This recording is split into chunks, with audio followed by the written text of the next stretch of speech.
আপনার ফোন কি অতিরিক্ত ল্যাগ করে? কোনো অ্যাপসে ঢোকার সাথে সাথে লোডিং অনেক টাইম বা লং টাইম নেয়? কঠিন সমস্যার সহজ সলিউশন কিন্তু নিয়ে চলে এসেছে। তো আর নেই চিন্তা। তো আপনারা যদি এই সলিউশন মেনে আপনারা যদি 3টা সেটিং ইনেবল করে দেন, তাহলে আপনার ফোন হয়ে উঠবে সুপার ফাস্ট লোডিং এবং স্মুথলিভাবে কিন্তু কাজ করবে। আপনি যে কোনো অ্যাপসে যদি ঢোকেন, অনায়াসে কিন্তু আপনি সেই অ্যাপসের ভিতরে প্রবেশ করতে পারবেন। আপনারা যদি এই সেটিং 3টি সম্পর্কে না জানেন, তাহলে এই ভিডিওটি আপনার জন্য। আমি কিন্তু রিলেটিভ ভিডিওতে লং তো নিচে ভিডিও ফুল ভিডিওটা কিন্তু আমি রিলেটিভ ভিডিওতে কিন্তু আমি দিয়ে দিয়েছি। তো আপনারা ফুল ভিডিওটা দিয়ে যদি এই 3টি সেটিং করতে পারেন, ইনশাল্লাহ আপনার ফোন বিমানের এবং রকেটের গতিতে চলবে।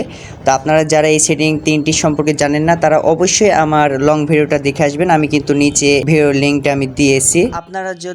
আপনারা যদি আমার লং ভিডিওটা দেখে আসতে পারেন, অবশ্যই আপনারা কিন্তু উপকৃত হবেন। 3টা সেটিং অন করে দিলেই কিন্তু আপনার ফোন বিমানের গতিতে চলবে। তো আপনারা যারা এখনও আমার চ্যানেলটিকে সাবস্ক্রাইব করতে পারেন নাই, অবশ্যই চ্যানেলটিকে সাবস্ক্রাইব করে নেবেন এবং ভিডিওটা থেকে যদি একটু উপকৃত হন, অবশ্যই চ্যানেলটিকে সাবস্ক্রাইব করে দেবেন এবং একটি লাইক তো পেতেই পারি। আর আপনারা যারা নিউ ভিউয়ার্স, তাদেরকে আমি বলবো, বিকল্প টেকের পরিবারের একজন সদস্য হতে চাইলে অবশ্যই চ্যানেলটিকে সাবস্ক্রাইব করে পাশে থাকবেন এবং ভিডিওটা যদি আপনার একটু হলেও উপকৃত হন, অবশ্যই লাইক, কমেন্ট এবং শেয়ার করতে ভুলবেন না।